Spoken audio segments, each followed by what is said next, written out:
திருப்பூர் மாவட்டம் உடுமலைப்பேட்டை அருகே தோட்டத்து வீட்டில் தனியாக இருந்த தம்பதியினரிடம் கத்தியை காட்டி மிரட்டி பணம் பறித்த வழக்கில் தலைமறைவாக இருந்த கும்பல் போலீசில் சிக்கினர். வயதான தம்பதிகளை குறிவைத்து அடுத்தடுத்து போட்டு வைத்திருந்த சதித்திட்டம் முறியடிக்கப்பட்டதன் பின்னணி என்ன? தோட்டத்து வீட்டில் வசிக்கும் தம்பதியை கை கால்களை கட்டி போட்டு கொள்ளையடித்த கும்பல். மேலும் சில வீடுகளுக்கு டார்கெட் வைத்து அடுத்தடுத்த கொள்ளைக்கு காத்திருந்த பயங்கரம். தனிப்படை அமைத்து குற்றவாளிகளை கூண்டோடு தூக்கிய போலீசார். நடந்தது என்ன? திருப்பூர் மாவட்டம் உடுமலைப்பேட்டை அருகே உள்ள ராவணபுரத்தில் தோட்டத்து வீட்டில் வசித்து வருபவர்கள் அருள்குமார் பிருந்தா தம்பதி.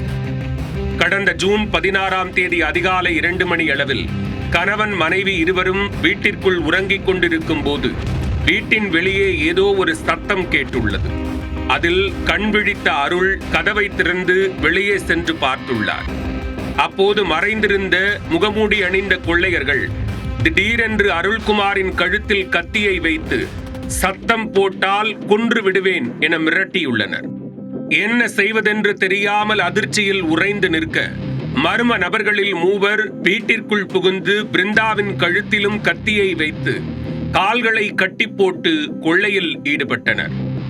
பின்னர் கணவன் மனைவி இருவரையும் அறைக்குள் வைத்து பூட்டிவிட்டு போகும்போது அவர்களது செல்போனையும் பறித்து கொண்டு தப்பிச் சென்றனர்.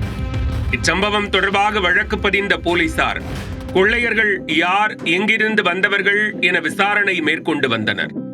போகும்போது தூக்கிச் சென்ற தம்பதியின் செல்போன்களை டிராக் செய்தும் சிசிடிவி காட்சிகளின் உதவியுடனும் அடுத்த கட்ட விசாரணைக்கு நகர்ந்தனர். அதில் பொள்ளாச்சி வீரல்பட்டி கிராமத்தில் பதுங்கியிருந்த பாண்டித்துரை, ஹரிகிருஷ்ணன், மனோஜ் உள்ளிட்ட 5 குற்றவாளிகளை போலீசார் ஸ்கெட்ச் போட்டு தூக்கினர். அவர்களிடமிருந்து ஒரு தார் ஜீப், 3 இருசக்கர வாகனங்கள், கூர்மையான கத்தி, அருவாள் உள்ளிட்ட ஆயுதங்களை பறிமுதல் செய்தனர். பலத்த பாதுகாப்புடன் வைத்து விசாரிக்க தோட்டத்து வீட்டில் வசித்து வந்த தம்பதியை 1 வாரத்திற்கும் மேலாக நோட்டமிட்டு கைவரிசை காட்டியது விசாரணையில் தெரிய வந்தது. மேலும் சில வீடுகளில் அடுத்தடுத்த கொள்ளை சம்பவங்களுக்கு பிளான் போட்டு வைத்திருந்ததும் வெட்ட வெளிச்சமானது. இதனை அடுத்து கைதான கொள்ளையர்களை நீதிமன்றத்தில் ஆஜர்படுத்தி சிறையில் அடைத்தனர். அவர்களுடன் தொடர்பில் இருந்த மேலும் சிலரை தேடி வருகின்றனர்.